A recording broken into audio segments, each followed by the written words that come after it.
Assalamualaikum warahmatullahi wabarakatuh.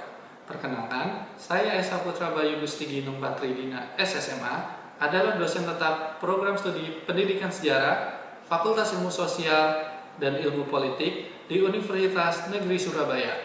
Pada kesempatan ini, saya akan memaparkan pernyataan diri dosen unjuk kerja Tridharma Perguruan Tinggi di bidang pengajaran. Di bidang pengajaran, saya akan memaparkan salah satu mata kuliah yang saya ampu, yaitu Teori Sosial Budaya.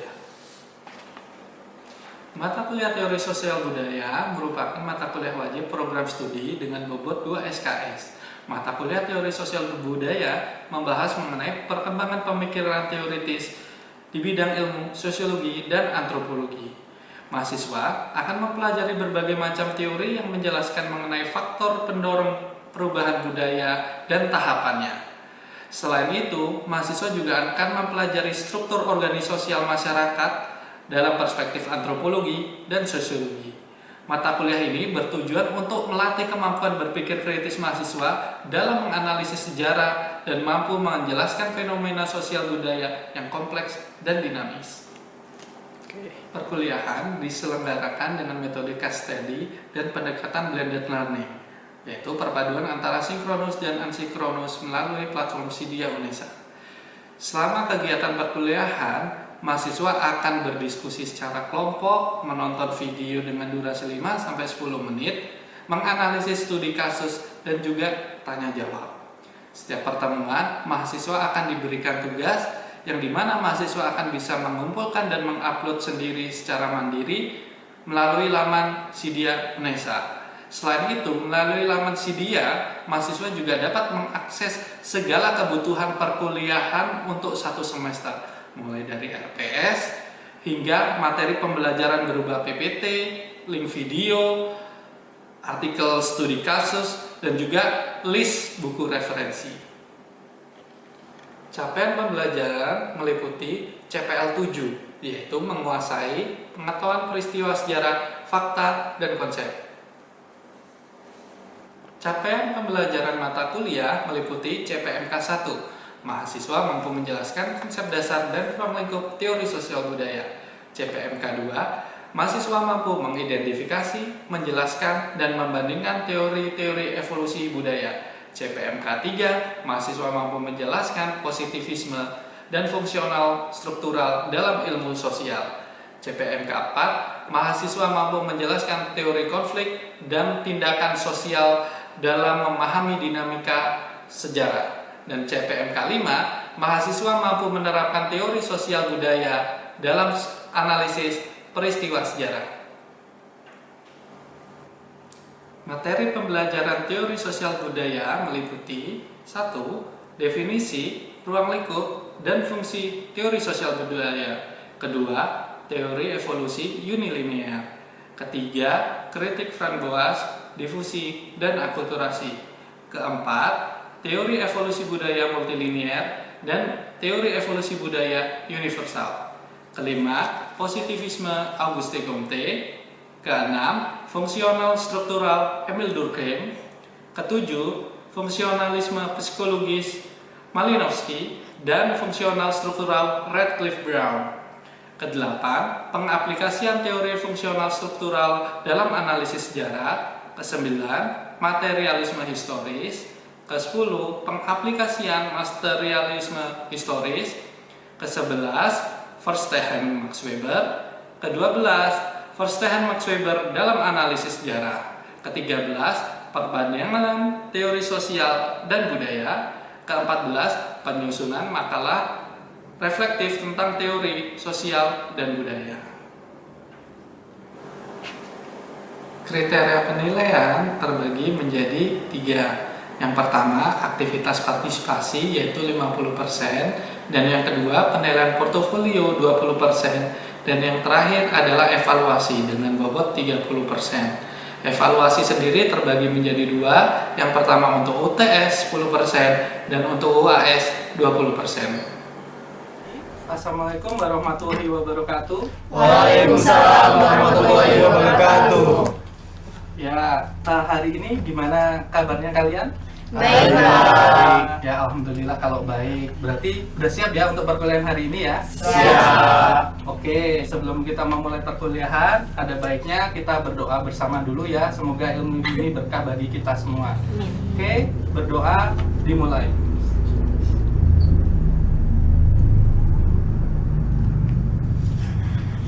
Oke, berdoa selesai. Teman-teman, hari ini adalah pertemuan kita keempat ya untuk mata kuliah teori sosial budaya. Jadi sebelum kita memulai perkuliahan, minggu lalu apa yang sudah kita pelajari? Oke, silakan Tasya. Minggu lalu kita belajar terkait kritik Van Boas, difusi dan juga akulturasi, Pak. Oke, terima kasih Mbak Tasya. Nah, ada yang mau mencoba menjelaskan apa itu kritiknya Van Boas itu seperti apa, difusi dan akulturasi seperti apa? Oke, silakan Mas Yazid. Teori unilinear sendiri terlalu spekulatif, yang dimana terdapat pendukung dari Taylor dan Morgan yang berpendapat bahwasanya mereka ini sering merekonstruksi tanpa turun lapangan langsung, yang dimana mereka sendiri mengabaikan budaya setempat. Teori bias sendiri mengatakan bahwasanya mereka condong ke peradaban barat, yang dimana peradaban barat menurut mereka berkembang lebih pesat daripada negara-negara yang lain. Sedangkan Boas sendiri itu tidak selalu hasil dengan evolusi paralel, akan tetapi karena difusi ataupun kontak budaya lebih penting daripada tahapan evolusinya. Oke, nah kritiknya Van Boas terhadap unilinear adalah Van Boas lebih menitik beratkan terhadap kontak dengan budaya yang lainnya. Oke, difusi dan akulturasi, ada yang mau menjawab? Saya, Pak. Oke, silakan Mas Ega. Oke, untuk meneruskan dari jawabannya Mas Yazid tadi, bahwasanya menjelaskan mengenai difusi sendiri adalah penyebaran inovasi suatu budaya ke budaya yang lain, atau dari sebuah subudaya menuju subudaya yang lain. Nah, saya memberikan contohnya seperti Sumatera. Di sini banyak ditemukan di pesisir Pulau Sumatera pada masa megalitik adalah modifikasi dari budaya-budaya Bascon Hobin, kemudian yang biasanya ditemukan di Vietnam bagian utara. Kemudian di akulturasi sendiri adalah percampuran sebuah budaya, lebih yang terjadi melalui kontak budaya, namun identitas budaya aslinya masih tetap terjaga. Di sini saya memberikan contoh adalah perpaduan budaya asli dengan Nusantara yang dipadukan dengan India, gitu Pak. Perpaduan budaya asli Nusantara dengan India. Oke, Seperti itu. ya terima kasih Mas Ega. Oke, tadi sudah kita refresh ya pertemuan minggu lalu apa yang sudah kita pelajari, dan sekarang kita masuk ke materi pertemuan keempat. Oke, ada baiknya kita berdiskusi dulu ya, teman-teman. Saya akan hari ini akan memberikan studi kasus ya. Kalian akan dibagi menjadi 3 kelompok. Mungkin berdasarkan tempat duduk horizontalnya aja ya, biar untuk mempermudah ketika kayak berkumpul. Garis depan sini kelompok A, garis kelompok B itu di garis yang tengah ya, dan yang kelompok C yang di ketiga, yang di paling belakang. Oke, saya akan membagikan artikelnya dahulu ya. Saya taruh di tengah saja ya, nanti yang di samping kanan kiri bisa merapat ke tengah. Silakan. Oke teman-teman, jadi dari yang baru saya berikan kepada teman-teman itu terdapat 2 artikel. Jadi setiap artikel itu berisi studi kasus yang berbeda dari satu kelompok dengan kelompok yang lainnya. Tapi nanti harapan saya adalah kalian bisa mengambil kesimpulannya. Diskusi dimulai, silakan.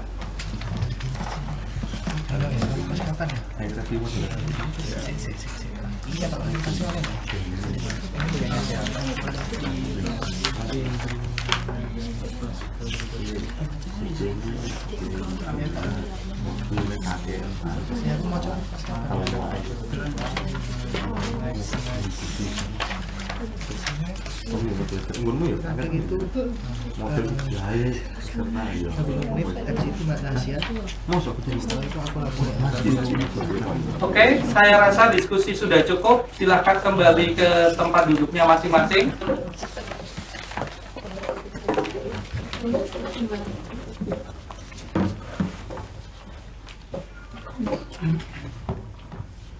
Oke, silakan untuk artikel pertama. Siapa yang mau mencoba menjelaskan intisari dan menganalisis artikel pertama? Silakan. Saya. Oh iya, silakan Tasya. Nah, kami dari kelompok C itu mendapatkan artikel mengenai Mesir kuno, Pak. Jadi di sini dijelaskan bahwa peradaban Mesir kuno itu berkembang secara pesat di sekitar Sungai Nil dikarenakan tanahnya yang subur dan siklus pertaniannya yang cukup konsisten. Dan kemudian di tahun 3000 sebelum Masehi, itu orang Mesir mengembangkan sistem irigasi yang memungkinkan produksi makanan itu lebih konsisten dengan cara memanfaatkan tenaga hewan. Dan juga mesin sederhana untuk meningkatkan efisiensi pertanian. Kemudian, hasil pertanian tersebut dikonversi menjadi tenaga manusia berupa makanan. Sehingga mereka bisa membangun arsitektur yang monumental seperti piramida. Kemudian kesimpulan dari kelompok kami adalah budaya Mesir kuno itu berkembang atau berevolusi seiring dengan meningkatnya jumlah energi yang bisa dimanfaatkan, seperti air dan juga tenaga kerja hewan beserta peningkatan efisiensi teknologi peralatannya, seperti irigasi dan juga arsitektur tadi, Pak. Oke, terima kasih. Oke, saya rasa itu sudah mendapatkan poinnya ya. Poinnya ada dua. Pertama, energi dan juga teknologi. Nah, itu selaras dengan teorinya evolusi budaya dari Leslie White. Oke, Leslie White itu sendiri siapa? Leslie White itu adalah antropolog yang berasal dari Amerika Serikat. Beliau hidup mulai 1900 sampai 1975. Pertama kali mengajar ya di University of Buffalo, lalu lanjut ke University of Michigan. Leslie White sendiri adalah pendukung teori evolusi yang dikritik oleh Frank Boas. Ya, beliau masih percaya dengan yang namanya teori unilinear yang dicetuskan oleh Lewis H. Morgan dan juga Edward Taylor. Oke, teorinya seperti apa? Nah, seperti yang tadi sudah dijelaskan Tasya ya, ada 3 tingkatan budaya menurut Leslie White, dan yang paling penting adalah 1, teknologi. Kalau bagi Leslie White ya, ada 3, teknologi, organisasi sosial, dan juga ideologi. Tapi yang paling penting menurut Leslie White adalah teknologi. Ya. Kenapa kok teknologi penting? Karena teknologi itu adalah semakin efisien teknologi dalam mengumpulkan atau memanfaatkan energi bagi kebudayaan mereka, itu yang mendorong perubahan kebudayaan mereka atau evolusi budaya. Bahkan Leslie White sampai membuat rumus C sama dengan E kali T. Nah, C itu sendiri adalah mewakili dari tingkatan dari suatu kebudayaan. Dan E di sini adalah energi yang dikonsumsi per tahunnya, per kapita per tahunnya, yang artinya tiap individu dikalikan per tahunnya, jadi total populasinya. Dan yang T adalah efisiensi sarana teknologi tersebut dalam mengumpulkan energi. Nah, energi ini dalam bentuk apa? Nah, sebelum kita sampai sana, kita menjelaskan dulu ini. Jadi, teknologi di sini menjadi penting adalah karena sebuah upaya untuk memecahkan masalah kelangsungan hidup, yang artinya survival kita, kehidupan itu harus bisa berlangsung terus-menerus dan terus berlanjut untuk bisa berkembang suatu budaya. Nah, upaya ini berarti menangkap atau memproduksi energi yang cukup dan memanfaatkannya untuk kebutuhan manusia. Yang ketiga, masyarakat yang menangkap lebih banyak energi dan menggunakannya secara lebih efisien berarti memiliki keunggulan dibandingkan kelompok budaya yang lainnya. Oleh karena itu, masyarakat, bagi Leslie White, masyarakat yang bisa memanfaatkan energi dan efisiensi teknologinya itu yang lebih maju daripada kebudayaan yang lainnya. Jadi di sini teori evolusinya White itu juga bersifat universal ya. Jadi hampir setiap kebudayaan kan pasti juga memanfaatkan energi di sekitarnya dan juga memanfaatkan pasti ada unsur teknologinya. Nah, jadi teori White bersifat unilinear dan universal, menyatakan bahwa semua budaya itu mengikuti jalur evolusi yang sama berdasarkan dengan penangkapan energi dan kapasitas teknologinya. Oke. Lanjut. Nah, di sini ada 5 tahap perkembangan manusia menurut Leslie White. Yang pertama adalah, kita dulu sudah pernah mempelajari di masa masih berburu dan meramu, mereka menggunakan kekuatan ototnya sendiri. Terus sebelum revolusi Neolitik, mereka udah mulai mendomestikasi hewan. Jadi untuk mempermudah untuk mendapatkan energi, mengumpulkan hewan. Terus yang ketiga, revolusi agrikultur yang di Neolitik. Jadi mereka menggunakan energi tanaman seperti padi dan semua yang bisa didekatkan terhadap manusia. Terus dan yang paling baru ini adalah evolusinya adalah menggunakan energi sumber daya alam berupa batu bara, minyak dan gas yang itu terjadi pada masa revolusi industri. Jadi dan yang paling baru ini adalah kita sudah mulai memanfaatkan energi nuklir ya, hampir rata-rata di Eropa dan juga di Rusia itu pun juga sekitar 1980 atau 70 yang Chernobyl sampai ada insiden, dan Jepang juga di 2011 itu ada insiden juga karena mereka menggunakan energi nuklir. Nah, gini. Jadi evolusinya ini adalah evolusi yang dicetuskan oleh Leslie White. Jadi setiap kebudayaan dan manusia di dalamnya itu akan melewati fase-fase ini. Jadi jadi jatuhnya juga masih unilinear dan juga tapi lebih universal karena tidak spesifik dalam suatu unsur yang di suatu budaya. Oke, ada yang mau ditanyakan untuk teorinya Leslie White? Cukup. Oke, terima kasih. Kita lanjut ke artikel kedua. Siapa yang mau mencoba menjawab artikel kedua? Saya, Pak. Oke, silakan Mas. Jadi untuk artikel yang kedua adalah di sini kita mendapatkan studi kasus yang terkait dengan pertanian yang ada di kota New York. Nah, di kota New York ini sendiri pertanian yang dikembangkan di sana adalah hidroponik pertanian. Nah, secara tidak langsung hidroponik pertanian ini menekan yang namanya kekuasaan tempat dan lain-lain, karena memang di New York sendiri banyak terbatasnya tempat dan juga penekanan dari pangan lokal itu agak sedikit berkurang, Pak. Nah, oleh karena itu masyarakat di sana mengembangkan yang namanya pertanian hidroponik yang memang tidak memakan tempat dan juga cukup memasok yang namanya pasokan pangan yang ada di kota New York itu sendiri. Nah, dari hasil pemasokan maupun makanan dan lain-lain sudah jelas itu mendukung yang namanya energi untuk SDM-nya sendiri, sumber daya manusianya dan lain-lain. Nah, hal itu juga menjadi kesimpulan tim kami atau dari kesimpulan yaitu kelompok kami mengenai bahwasannya secara nggak langsung pertanian ini juga mendukung yang namanya evolusi budaya, dan secara tidak langsung juga pertanian adalah jalur universal dari evolusi budaya itu sendiri, Pak. Terima kasih. Terima kasih. Ada yang lain memiliki pendapat? Oke, silakan Mas Haji. Saya izin menambahkan Bapak bahwa saya melihat bahwasannya artikel kedua ini memiliki fokus yang sedikit berbeda dengan artikel kami di kelompok pertama. Jadi di sini kita mendapatkan konteks mengenai artikel soal masyarakat Inuit yang ada di Kutub Utara. Jadi mereka telah lama tinggal dan telah beradaptasi dengan budaya dan juga dengan cuaca yang telah ada di sana. Jadi masyarakat Inuit tersebut dapat mengembangkan berbagai macam peralatan seperti yang dibuat dari tulang, kayu, dan juga kulit untuk beberapa barang keperluan mereka seperti alat untuk berburu, transportasi, kacamata anti sinar matahari, hingga kemudian tombak khas kulit mereka atau kaki pak seperti itu. Sehingga dengan demikian kami berpendapat bahwasannya dengan hal itu manusia akan dapat beradaptasi terhadap lingkungan yang ada di sekitarnya dan juga dapat menghasilkan benda yang juga berbeda dengan manusia yang lainnya yang ada di lingkungan lainnya, sehingga kemudian budaya yang berkembang tersebut dapat disesuaikan dengan lingkungan yang ada di sekitarnya tersebut. Terima kasih. Oke, terima kasih Mas Haji. Nah, ini penjelasannya Mas Haji sepertinya lebih mendekati ya. Jadi artikel kedua itu kata kuncinya adalah adaptasi dan juga lingkungan sekitar.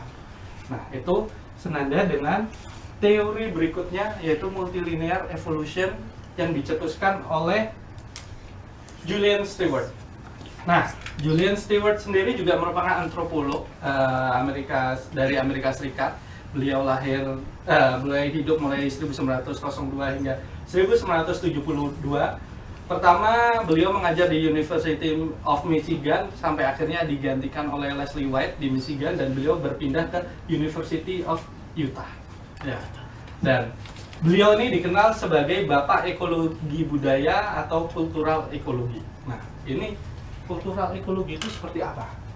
Dalam bukunya Julian Stewart, Theory of Culture Change dan The Methodology of Multilinear Evolution, istilah ekologi budaya pertama kali diperkenalkan oleh antropolog Julian Stewart yang membayangkan sebuah metodologi untuk memahami bagaimana manusia beradaptasi dengan berbagai macam lingkungan. Nah, kata kuncinya itu ya, adaptasi dengan lingkungan itu.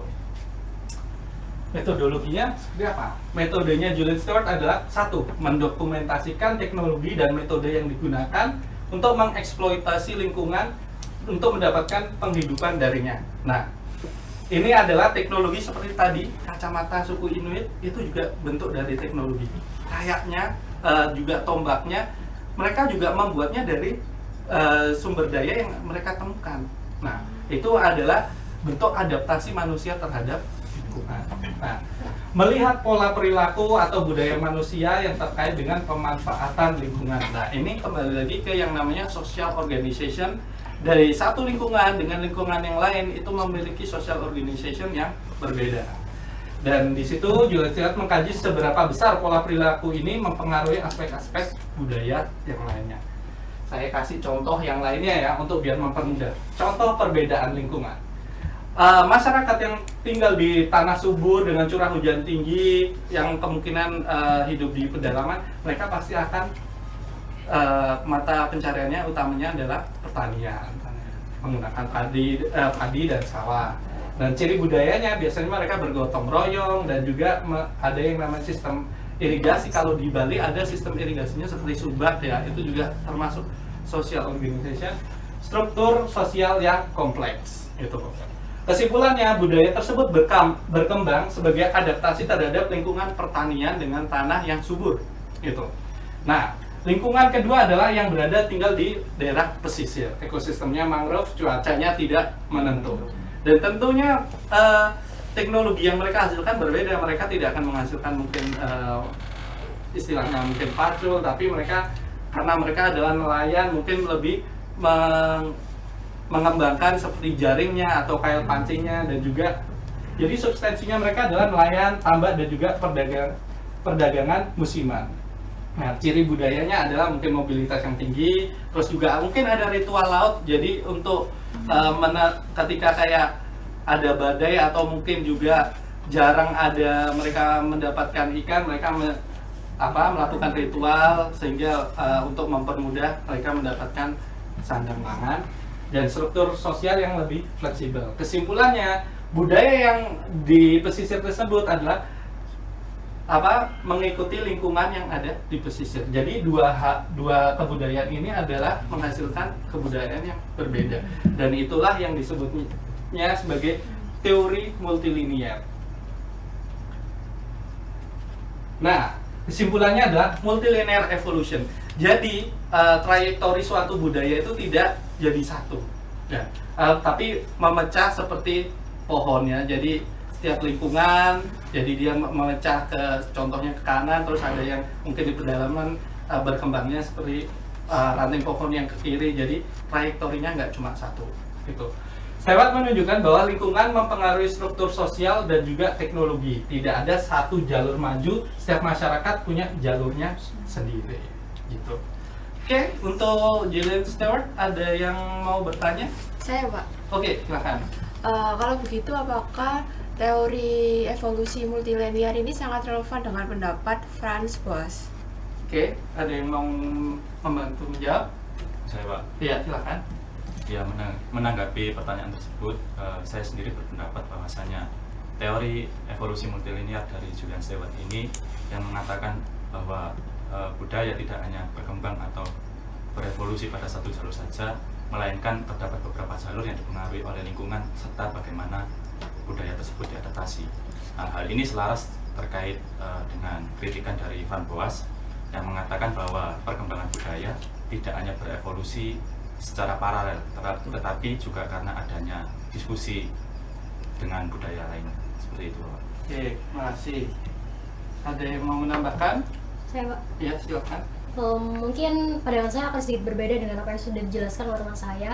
Jadi menurut saya konsep ekologi budaya menurut yang sudah digagas oleh Julian Stewart itu mengumpulkan bahwasanya perkembangan budaya berkembang karena adaptasi dari manusia itu sendiri terhadap lingkungan fisik maupun sosialnya. Ya.